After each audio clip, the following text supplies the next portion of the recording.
Hello, sexy people, and welcome to another episode 41 of Explode Your Coaching Business podcast, which is brought to you by gtex.org.uk.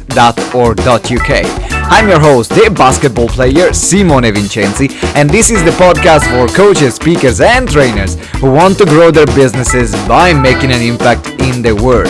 Now, to receive daily support in your coaching and speaking business, because sometimes can be very traumatic and isolating, and you're spending all these hours in front of a laptop. Oh my god. Join our private Facebook group, Explode Your Coaching Biz.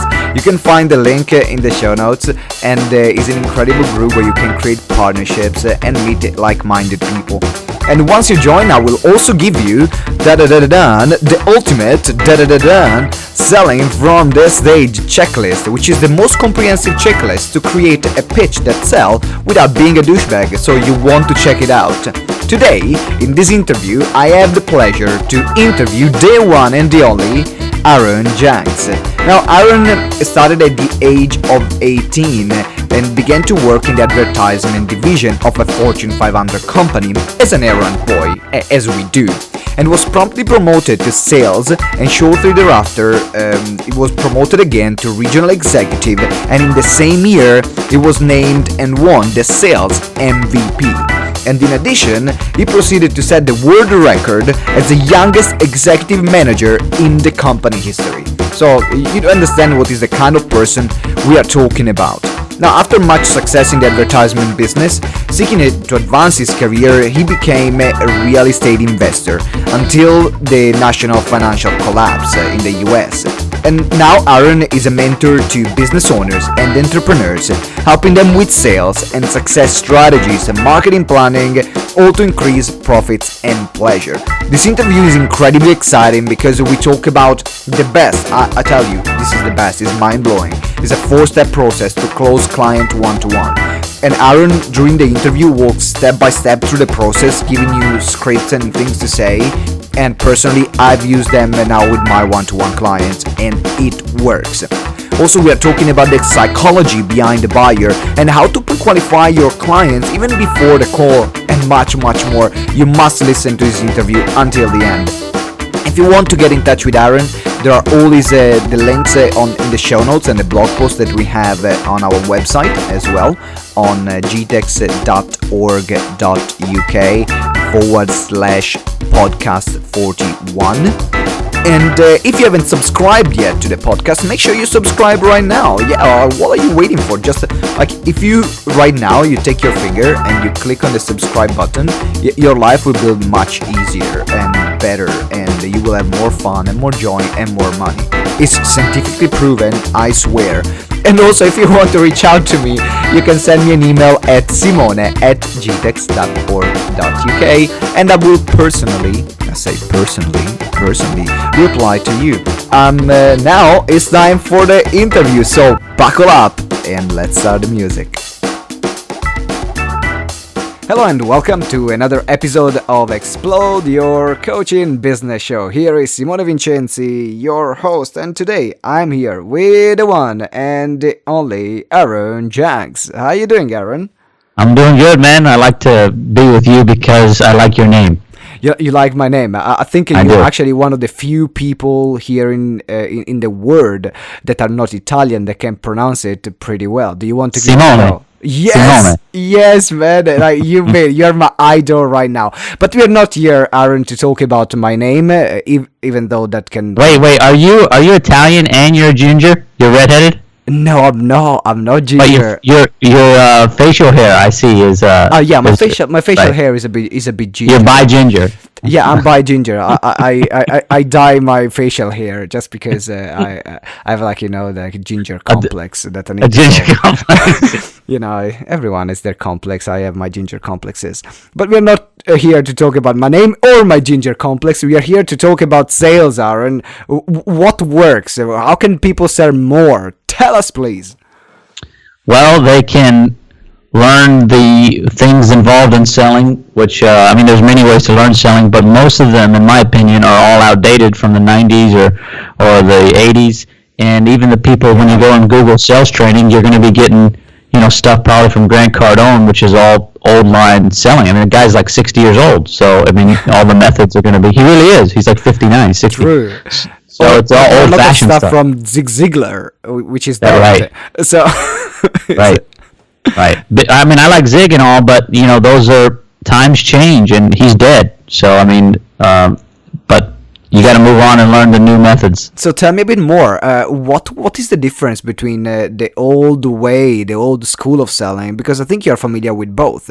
You're familiar with the old school and the new school. So what is the main difference?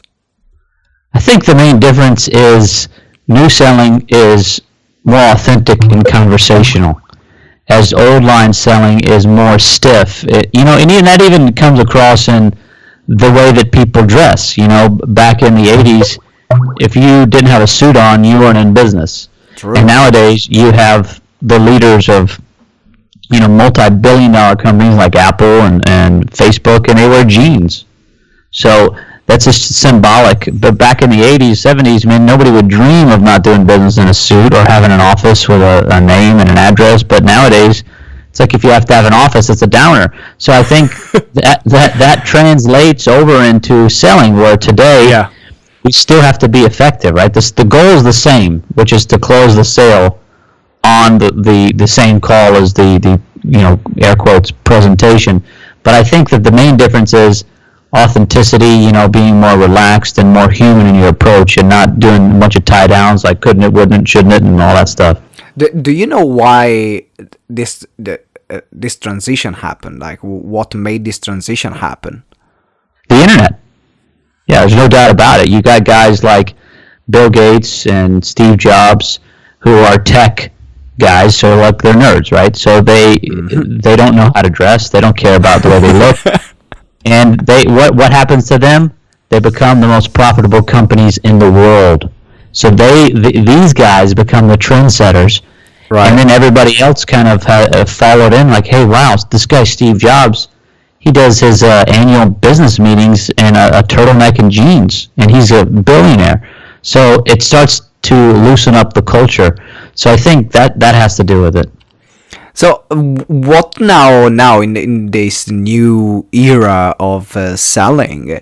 What works? What did you find that worked for you, for your business? Because I know you had I was reading your bio, and it seems that you had like few transitions from your job. Oh, yeah. You've done like coaching 1-to-1 and mentoring 1-to-1 to real estate and group coaching and so on. So what are the things that are working right now that you find that, what, this stuff is what actually get me the bucks?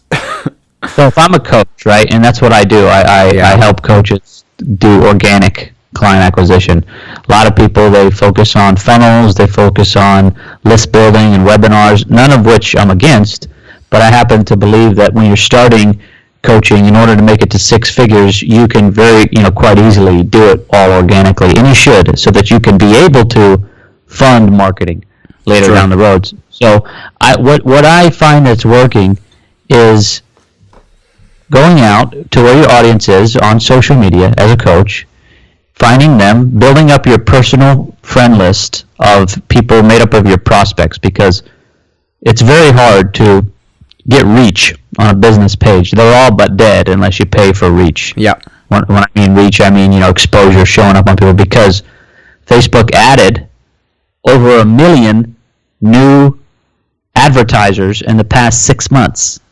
Mm-hmm. So they have a problem. They're running out of ad space. Yeah. And they can no longer afford to have your business show up on people's newsfeed without you paying for it, because they have to, they got all these advertisers, so they just can't inundate people's feed. And another thing that's happening with that is it's making lead price go way up, because there's such high demand, but there's limited supply. True. So your next best alternative as a coach starting out or a consultant is to utilize your personal Facebook page and or a group, to make your own private Facebook group, and then to start to go into other groups and adding friends who appear to be like your prospects. So if you're a health coach, you're going to be going and looking for, fat people and that are in groups and adding them on your friend list. So imagine if you had 5,000 fat people, you're a health coach, that was on your news feed, and you're putting out content that's relevant to them, things that are short, things that are sweet. So then you're getting their attention, you're transitioning those people to a private message, setting up a strategy call, and on the call, it's really where the rubber meets the road, and that's where the real selling comes, and everything else I've been talking up until now has been prospecting, but right. But so then you transition to a sales call. So there are, from what you're saying, two stages. There is the prospecting stage and the sales stage.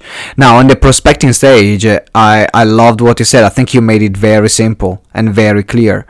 Don't spend money if you don't have money on Facebook advertisement because it costs. Facebook advertisement costs. And if you don't know your conversion, or if you don't have a kind of a healthy budget to put and to maintain the campaign, then there is no point. Otherwise, you're just going to waste a few £100 that you have, hoping and praying that maybe someone is going to click on your page.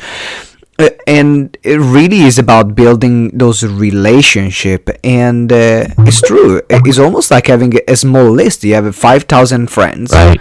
It's almost like having exactly. a small list there. Your 5,000 people plus the people that you can transition in your group, which can be unlimited. Exactly. So now, what do you do with the fact that not like if I have 5,000 friends, not all my 5,000 friends will say generally it's about like maybe like 200, 300 people out of these 5,000. Right. How do you deal with that? Do you have any strategy around it? Still talking about prospecting. Yeah. So the way that Facebook works is it's a machine, right? So it's a software, and it works on algorithms. So the more exposure, the more that people that like you, the more Facebook will think that people should like you. So let me say that again. The more that people like you, the more that Facebook will think that people should like you. Therefore, they will show you your posts on more of those 5,000 people's newsfeed. And so what your goal is at the very beginning is to be consistent with the amount of likes that you get and just work up from there. And the best thing that works is making quick questions, so like one sentence questions or bold statements. And you're a master of that. I always see your Facebook wall are questions. Yeah, right. Questions. The engagement sometimes is crazy. Right, and that's the goal, man. I'm out there to cut through the noise. You think about people, they don't even have a product, right? Kim Kardashian, or people like that. But what do? They cut through the noise. And so on Facebook, we have to cut through the noise, and people like questions because people like to give their opinions. Everybody likes to give their opinion. Mm-hmm. So you ask a quick question, and you get engagement, and that'll get you seen on more people's news feed. So go in there and ask thought-provoking questions. And if your posts don't get engagement, delete them, because you don't want to, like, say you're prospecting someone and then they go and check out your profile and then you have 2 likes, 4 likes, and no comments and all that stuff. It makes you look like a flake. So go and delete, stuff that doesn't get engagement, and learn and pay attention to what people like to engage with. That's brilliant, and it works. If you're thinking about that, I think it happened a couple of days ago to me, and I had a friend that got married, and it was these old friends from Italy that I had, and I didn't talk to this person for probably about 10 years or 15 years. And I still saw one of his posts just because he had a lot of comments and he had a lot of likes on his side. So Facebook thought that I might be interested, that friend of mine was getting married. And the reality was that I was interested in that I was happy for him. But for the past 10 years, he never showed up on my newsfeed, this guy. Right. So it really works. So guys, as Aaron said, create a lot of questions, create a lot of engagement, get likes. And before, Aaron, we transition on the sales part, why the heck did you start the sales stuff? What got you, people can know you a bit better, what got you into sales and becoming so passionate and good about selling? Well, I was started off at 18 years old into college for my first week, but simultaneously I had a job where I was an errand boy for an advertising marketing company, and they allowed me to do a re-sign because everybody else was busy of an old client. Mm-hmm. And I did the re-sign, signed them up for more than they signed up for, and then they gave me an opportunity, because I did well with that, to have a round of selling, which means, they sell in cycles of 6 weeks in that business. Okay. So in my first round, I acquired 16 new clients, which was more than anybody ever had before, being new and all that. So they allowed me to start training people, and then from there I took off, got into real estate, and fast forward, I started a podcast, I don't know, year and a half ago, so maybe longer. What's the name of the podcast? It's called the Aaron Janx Show. I don't really even use it anymore because business is booming, it's hard to keep up with everything, and so you got to let some things go. But coaches started to reach out to me saying, hey, you talk about selling in your podcast, your interviews, and so I started to mentor them. I don't call myself a coach, because a coach coaches answers out of people, and a mentor tells them the answers and then what to do, and that's what I see as the difference. So I started to mentor these people.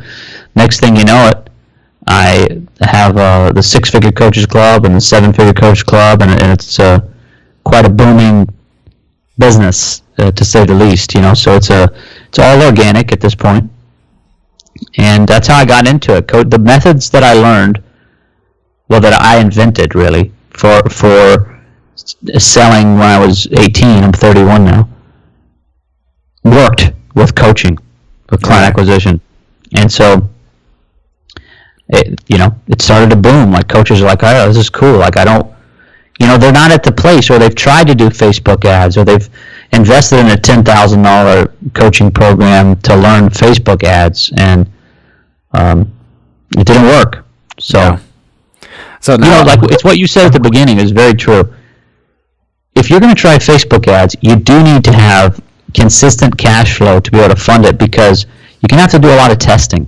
True. Testing of images, testing of audiences, testing of ad copy. So unless you got money to test something for a period of time, it's not worth it. And because you're just going to get discouraged. You're better off going out and hunting, which is what I teach, and being able to take down some of your food, immediately within several days. And then you pay someone else to do your Facebook ads when you have the money, rather than forcing yourself if you're not, because I think that a lot of people that I meet are not the kind of analytical people. They're more the creative, they're more the performer, they're the people that love people. That's why they got into coaching, because they love people, they don't love data. And the reality is Facebook is all about data. And I've learned this the hard way myself, where I wanted to do it all myself, and I said, you know what, I better sell from the stage. That's what I can do well. Let me speak at more events. And that's how I build my coaching business and build my brand. Before we have a sneak peek about your secret module that you use, or your secret ninja techniques that you use, or what I want to understand is, what was something more personal. What was the worst sales experience that you've ever had in your life? Like the worst, the one you say, oh my God, I just want to die right now. I've had a lot of them, because you can imagine, I've been in hundreds, probably over thousands of businesses, trying to sell them advertising and marketing, or training people, or going with people to do showing. Just so many, we would go in over 30 a day. So, I did that for years. So just imagine you can rack up a lot of businesses really quick.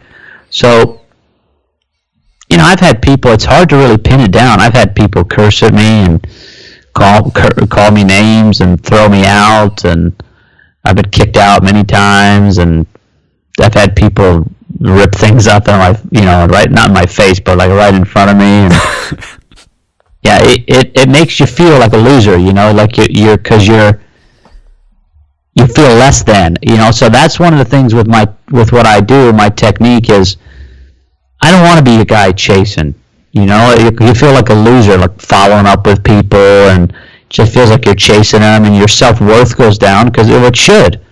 You're not seen as the expert, so you're going off chasing people like some kind of flake. And I had enough of that. where I went in and cold calling on people and makes you feel like a loser. So with what I do today and what I teach these coaches, we avoid that because, I had to figure out a way around it because that's demoralizing. And what was your best experience in sales? The moment that it was let's say, the sales highlight of your career so far? I've had so many, Simone. Mm-hmm. It's just, I would say it's not really, it was a sale. I had when I was selling $1 million homes, I had a deal that was a listing that was what's called a pocket listing, where you don't really advertise it, but the seller says, well, look, if you find me somebody, I'll pay you your commission. So there was really nothing on paper. Mm-hmm. But $1 million home, found a guy, but the seller, I found a buyer through another agent, and the seller wanted to skimp on the commissions, and the commissions are usually standardly 6% in America. Right. So you're talking about significant money when you're talking about $1 million homes, and he wanted to change that, and so then I had to pass that along to the buying agent because so then it lowered again, and so we ended up in an attorney's office at a conference table with them saying that unless I'm the buyer's agent, he wanted his amount, but I wasn't about to. I'm the one who procured the deal, the sale. Yeah. And so but yet I'm the one they're trying to see. He's like, I got the buyer, so I'm not gonna lose money, But I was thinking, well, let's do 50-50, and so, but he was trying to stick fast. Well, anyways, I was very young at this age, and I don't know, 25 or something like that. Right. And you got there were like 3 old attorneys. The seller, he's an old guy. He was in his 70s. Yeah. The buyer's agent, he had to be in his 50s, and here I am, like 25 years old. So you were literally in the dragon's den there.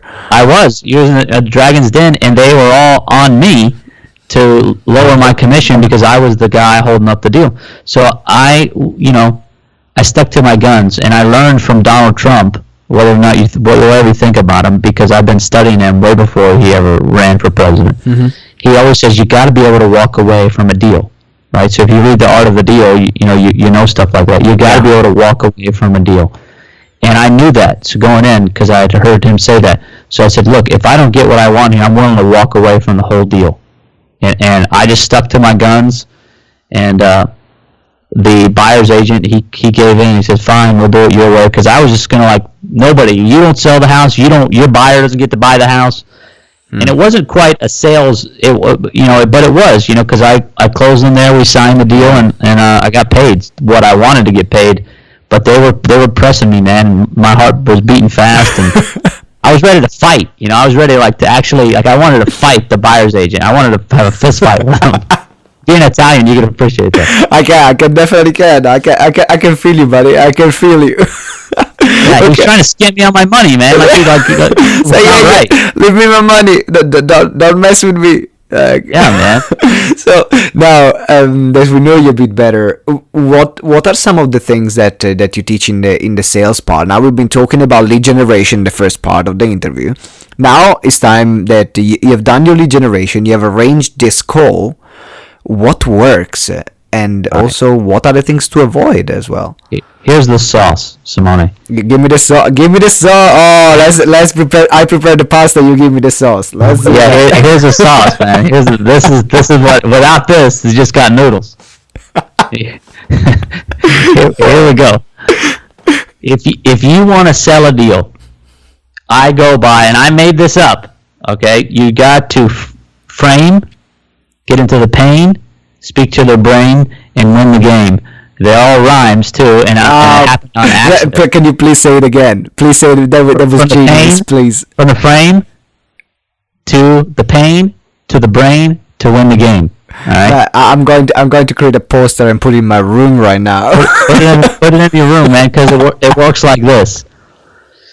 It's all presupposed on a foundation, which is scientific fact, psychological fact. You can Google it. that human beings will do more to avoid pain than they ever will do to get pleasure.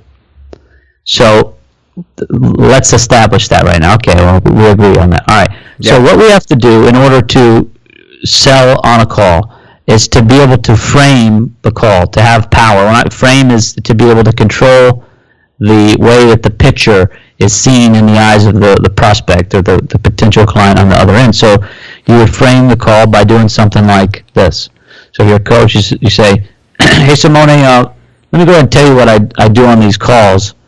I basically ask a lot of questions like a doctor.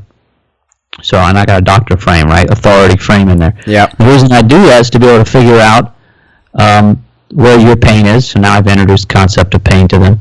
And to discover how I might help you. Now, I'm not the right guy for everybody, but I'll certainly point you in the right direction if I don't think that you're a good fit for what I do, right? So now I'm pre-qualifying them, right? So then I'm going to move on to get them to agree to give me a yes or no by the end of the call, right? So I've immediately taken control of the call. Now, the reason that we do this is because when you're in a selling situation, you're the leader by the fact that you're there to educate them on your product or service. So they're in a weaker position because they don't know and you do know. So that makes you, by that fact, the leader in that encounter. So you, as the leader, as such, you have to take control. You tell them what's your intent statement, which is the frame, that what you're going to do, you're going to ask them a lot of questions. Who, incidentally, has more power, the person asking questions or the person answering them? Definitely the person asking question, because you can lead the person with your questions. Absolutely, and you even see that in courtrooms with attorneys, right?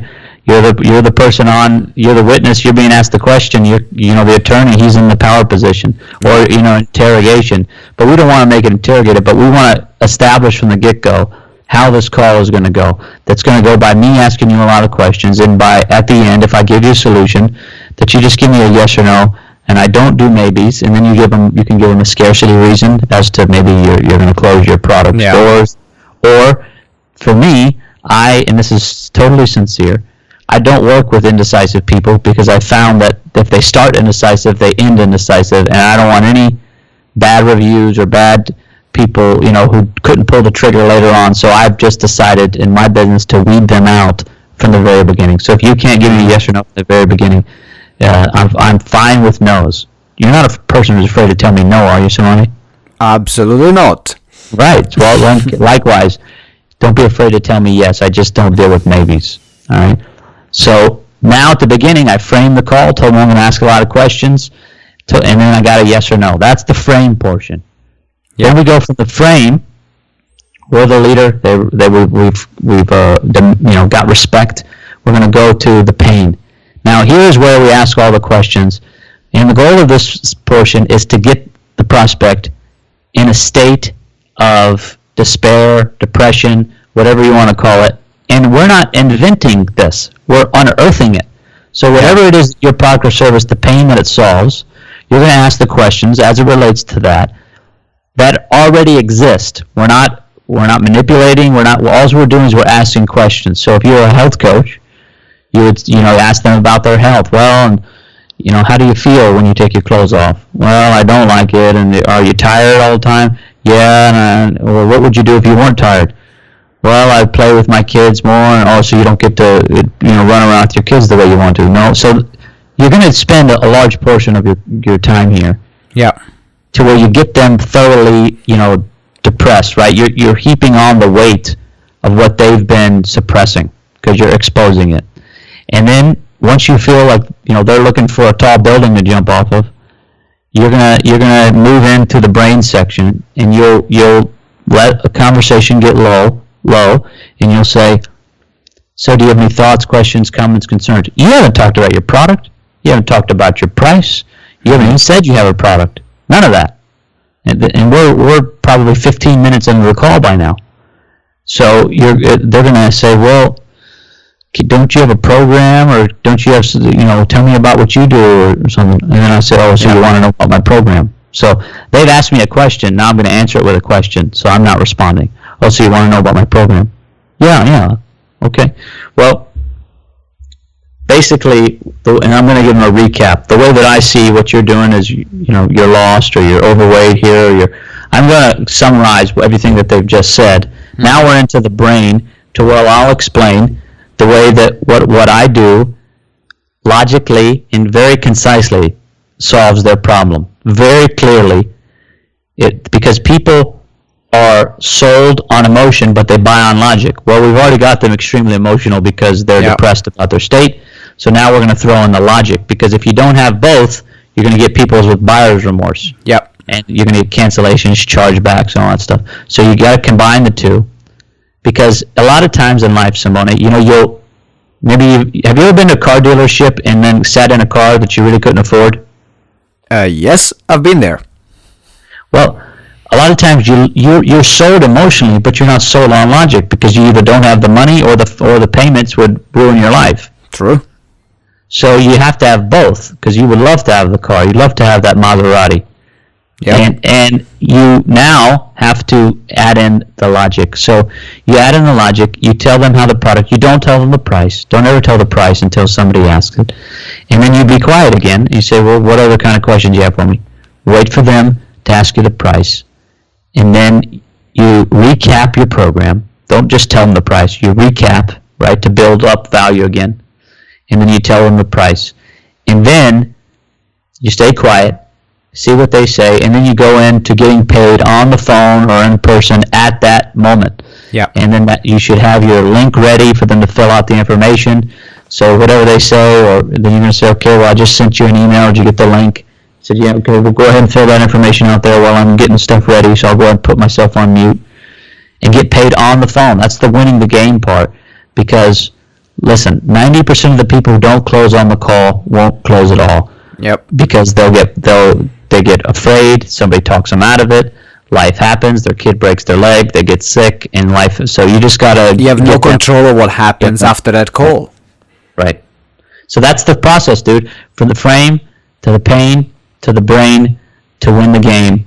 And it works, it works, it works, it works. You have to have frame control the entire time in order to bypass the amygdala portion of the brain, which is the fight or flight mechanism in the brain. Yeah. Because unless you take control of that, people are going to be thinking that you're a danger. And when you have frame, as a leader, they calm down. So you have to do that, and then you can go to the neocortex, which is the part of the brain that is part of problem solving. So that's why you introduce the brain portion at the very end. What do most salespeople do? The old line selling is the very opposite of that. They start with logic, and it's like logic most of the time, or they start immediately asking questions. That's what I've seen, and I've been doing. I did that before. Actually, I think there was just I made a big shift in my selling when, and I think we can be on the same page with what we are talking about. When I read Pitch Anything from right. Oren Clough, is that right? Oren Clough, yeah. Oren Clough, and that made a massive shift, in particular when I learned about frame control. Because before, it was, let me ask you some questions, but there was not that authority established up front, and you win the game starting well. Otherwise, you're in recovery all the time. Yeah, and I tell all my people to read that book, but the deal with Pitch Anything is that he's a pitch man, and he really isn't... only the first half of the book is any good anyway, because he just tells you about the science of frame control. Yeah. But beyond that, if you're selling something, there's a lot of blanks in there that Oren doesn't know about, because he's a finance pitch man, not a closer. Yeah. So that's where the come into the part to the Oren would sit in front of people and then pitch, and then they're going to be yes or no. But he doesn't have to get into their pain. He doesn't have to. True. Because he's pitching to raise money. So but you got to get into your pain. If you're a coach, consultant, their pain. Sorry. So you set that frame, get into their pain, then speak to their brain when they ask you to win the game, which is getting paid at that time. Man, I gotta say that this is one of the most useful interviews I've ever had on this podcast. Like, you explained it. Nah, man, it's clear, it's simple, and it bloody works. Yeah, Straight I tell you to the what, point. if people listen to this interview over and over again, they can make themselves a lot of money. They do, and I found some stuff that I gotta change myself. So I'm like, yeah, man, keep going. Like, I'm loving this. Absolutely.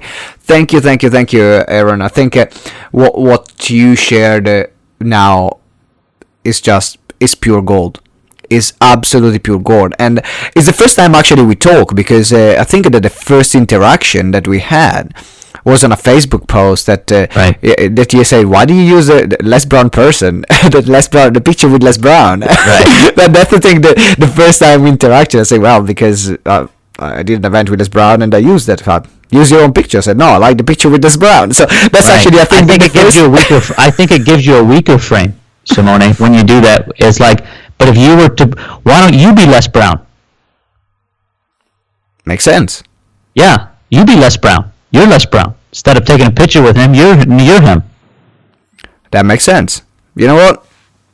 It makes sense. Yeah, you might find me changing a picture on Facebook. So. You might find quite a few people's pictures. So you can add me into your list as well. It'll help you, dude. Like if you just get yourself one of your nice headshots, or you like mine. I happen to think, and I like to say this publicly because it's a fairly new picture of mine, but I think I have the best profile picture on all social media. Yes, you do. Okay, yes, I love that picture. It's cool. Yeah, it's cool. It's a cool picture.